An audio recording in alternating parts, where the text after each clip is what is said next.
बोले श्री देवनारायण भगवान की जय। भाट जी का नारायण का समाचार कई बातें हो रही है, सब ध्यान लगा सुनो और ज़्यादा से ज़्यादा लाइक करो, शेयर करो, कमेंट करो। सोचू जी ने साधु माता से पूछा कि देवनारायण कहाँ गए हैं।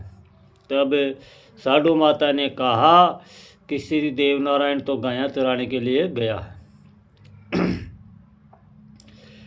सभी आ गए, सभी जाएंगे, लेकिन कुछ समय तक नारायण को न आया देखकर भाट जी अपने सामानों को साधु माता के पास रखकर नारायण को ढूंढने के लिए गए। तब नारायण ने अपनी चमत्कारी दिखाई तो भाट जी रास्ता भूल जाने से सिंधबड़ा में चला गया और भाट जी को वहाँ जाते ही राक्षसनियाँ खा गई और चील कांवड़िया बनकर वहाँ पर एक बड़का पेड़ था जिस पर बैठ गई। जब नारायण गायों को छोड़कर घर पर आए तो भाट जी ने उन सामानों को देखकर अपनी माता से पूछा कि माँ, ये घोड़ा और सामान किसका है।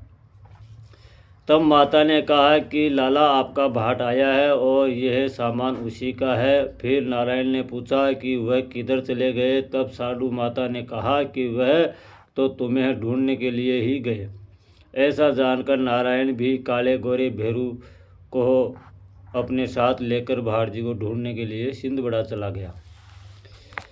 श्री देवनारायण सिंधबड़ा पहुंचकर राक्षसनियों से पूछा कि यहाँ पर हमारा भाट जी आया है क्या। तब राक्षसनियों ने कहा कि आया तो था, पर उसको तो हम खा गई। नारायण ने कहा कि तुम उसको वापस निकालो। फिर राक्षसनियों कहती है कि हमको क्या पता था कि भाट जी आपका आदमी है, इसलिए उसको हम खा गई और उसको हम वापस कैसे निकाल सकती हूँ।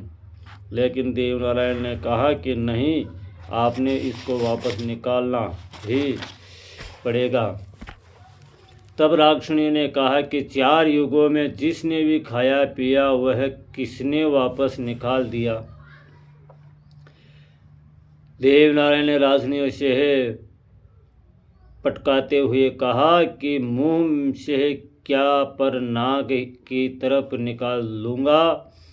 तब राक्षसनियाँ कहती है कि आपकी इच्छा हो वैसा करे, अब हम उसको वापस नहीं निकाल सकते। तब नारायण ने काला गोरा भेरू को आदेश दिया कि इन राक्षसनियों को पीटना शुरू कर दो। भेरू जी ने जिस बड़ के पेड़ पर राक्षसनियों बैठी थी उसको हिलाया और भेरू जी ने ऐसी पलक झपकी कि सारी राक्षसनियाँ नीचे गिर गई। तब राक्षसनियों ने अपनी शक्ति का रूप दिखाया और 64 राक्षसनियाँ का रूप धारण कर लिया।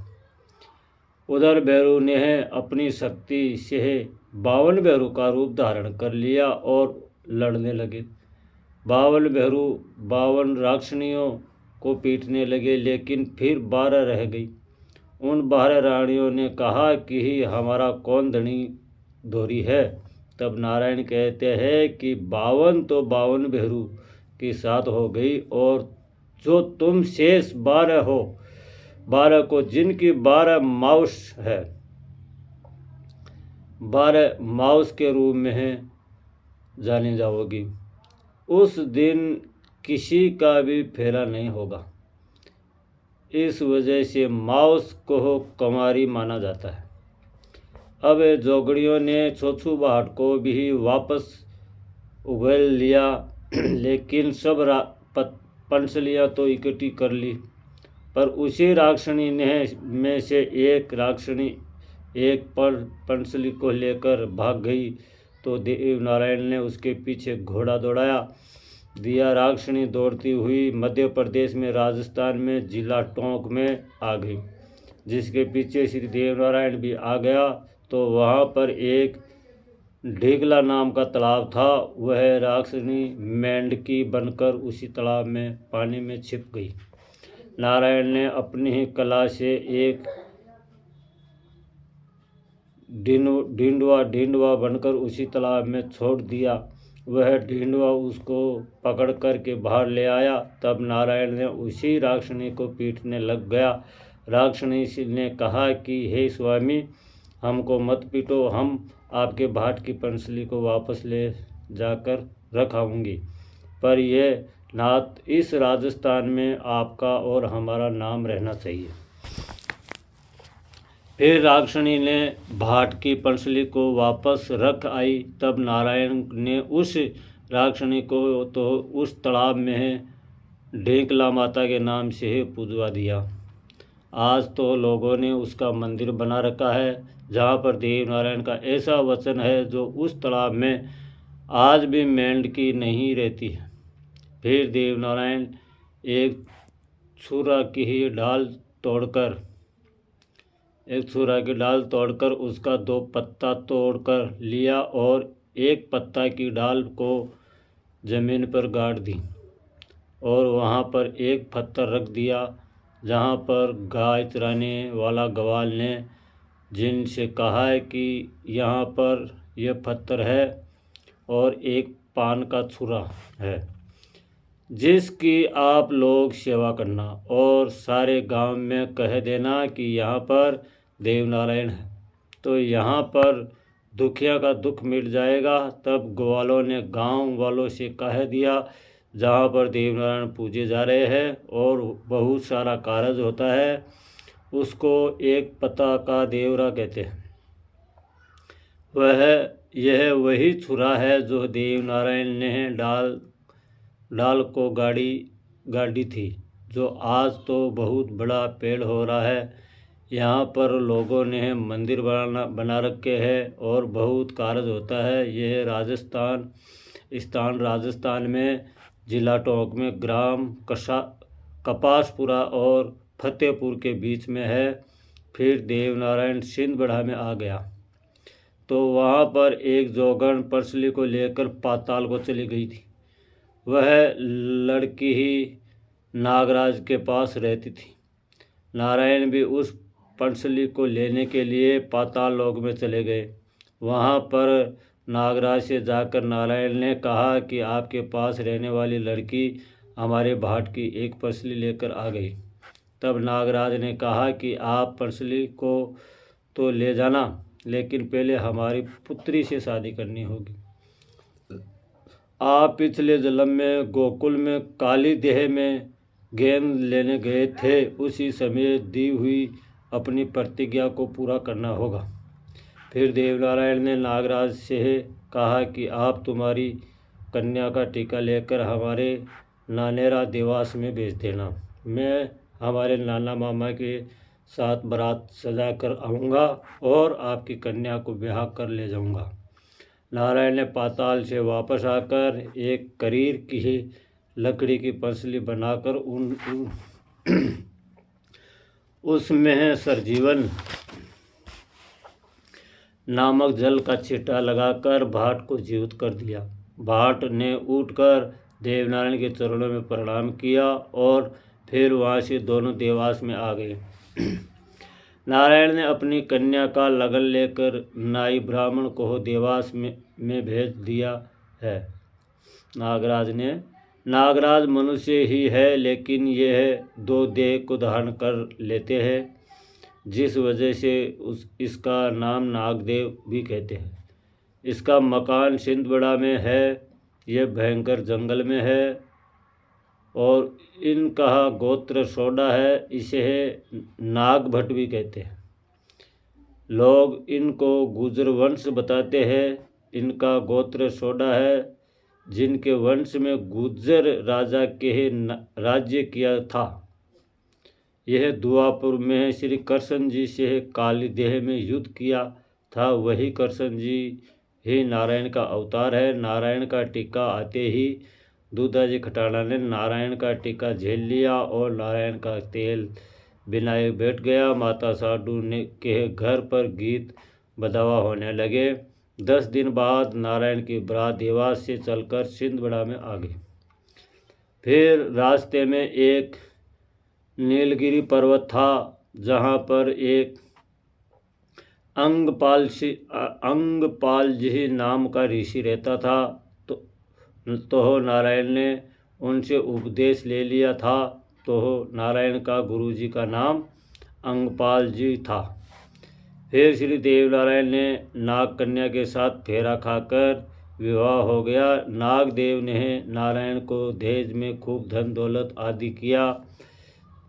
दिया था। नारायण के विवाह की तिथि मिथि फागुन शुद्ध ही 13 संवत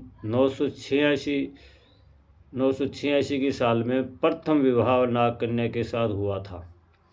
नाग कन्या को लेकर नारायण देवास में आ गए। देवास में आने पर हीरा बहन ने देवनारायण की आरती की। तब नारायण ने हीरा को सर्वपांव पहना दिया और खुशी से रहने लगे।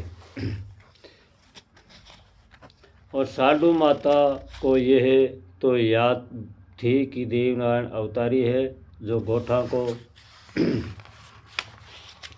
वापस बसाएगा और बगड़ावतों का बेर भी लेकर ही रहेगा। फिर भी नारायण को डराती और कहती थी कि लाला गोठा मत जाना। देवनारायण जब गोठा में जाने के लिए तैयार हुए तो माता साधु ने कहा कि लाला गोठा में जाने का हट छोड़ दे, क्योंकि खेड़ा के आसपास दुश्मन बहुत है। वहाँ से नित ऊट बरण पिलोदा वाली पीपड़ियाँ दिखाई देती है और वहाँ पास में ही बेरी रहते हैं। माता साधु नारायण को डराने के लिए कहती है कि वहाँ सांकला की घाटी में पहरा देने वाले उतर रहे हैं, जिसमें मेरे मन में धोखा आ रहा है। फिर नारायण ने कहा कि तुम तो विपत्ति काटने के लिए आई थी, वह विपत्ति भी पूरी हो गई। अब हमें हमारे खेड़े में चलना चाहिए, क्योंकि अब वादा भी आ गया है। मामी जी ने नारायण से कहा कि तुम खेड़ा में मत जाओ और ननिहाल का देश मत छोड़ो। तुम मेरे ननदोई वाली चाल मत चालो, क्योंकि उस खेड़े में ही लाखों के दातार तुम्हारे पिताजी सवाई बोझ मारे गए थे।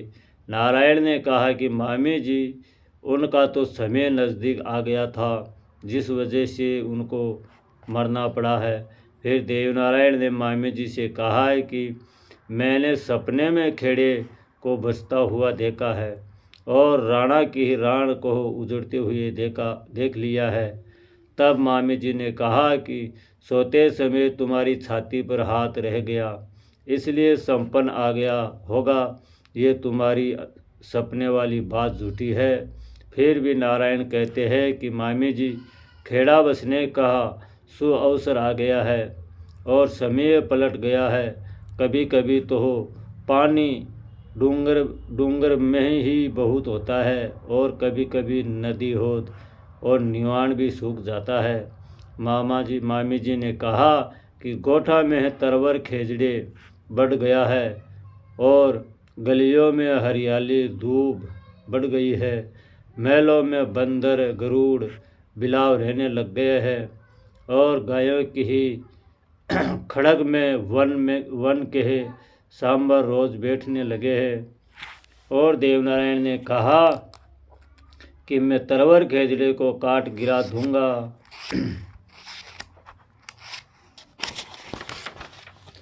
हरियाली धूप को खुदवा दूंगा। महलों में से बंदर गरुड़ बिलाव को और गायों की ही खड़ग में से सांबर रोज भगा दूंगा। फिर मामी जी ने कहा कि माड़वा और कोठा के बीच में दूरी बहुत है, इसलिए बछड़े गायों के साथ कैसे चलेंगे और बहुत कब गोठा में पहुँचेंगे। तब देवनारायण ने मामी जी की बात का उत्तर दिया कि मैं गायों को तो खल बिलोना में दूंगा और बछड़े को दे दूंगा गंवार, और इस प्रकार धीरे धीरे जहाँ पहुँचूंगा गोठा में। मामी जी ने फिर कहा कि सर्दी गर्मी निकल गई है और अब जेठ आषाढ़ आ गया है और बारिश होने से नदी नाले भर जाएंगे, इसलिए अब आपकी गायों को दूसरी पार कौन उतारेगा। तब देवनारायण ने कहा कि मैं इनको नाव से पार उतार लूँगा। मामी जी ने प्रश्न किया कि नाव पुरानी है और बेड़ा जोजरा है और नाव को चलाने वाला भी नादान है, इसलिए वह तुम्हारे गायों में के झुंड को देखकर तुमको नाव नहीं देगा। नारायण ने इसका उत्तर देते हुए कहा कि मामी जी, नाव तो मैं नहीं बना लूँगा, चंदन कटाकर काला गोरा भेरू है मारी नाव में उतारण हार। और मामी जी ने कहा कि भाणजे, हम तुमको माड़वा का आधा राज दे देंगे और तुम्हारे को बंगला बनवा देंगे जिसमें चौपड़ खेलते रहना।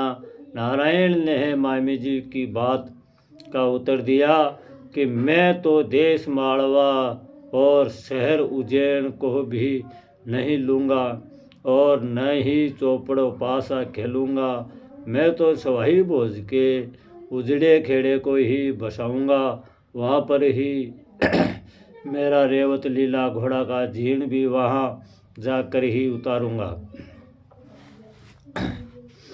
यहाँ 5वां अध्याय का महत्व समाप्त होता है और 6ठे अध्याय का महत्व प्रारंभ होता है, जिसमें सोशिया राक्षस को मारना, पीपड़दे का कोट झड़ाना, टोडिया राक्षस को मारना, पाटम देश से शादी करना, पीपड़दे से शादी करना, जेतु प्राणी को पुत्र देना, गोठा को वापस बरसाना, इन बातों का महत्व दिया गया है। बोलो श्री देवनारायण भगवान की जय। इम अगला एपिसोड में है कि अगला एपिसोड में आवली और ज़्यादा से ज़्यादा शेयर करो। भगवान देवनारायण की जय बोलो। बोलो श्री देवनारायण भगवान की जय।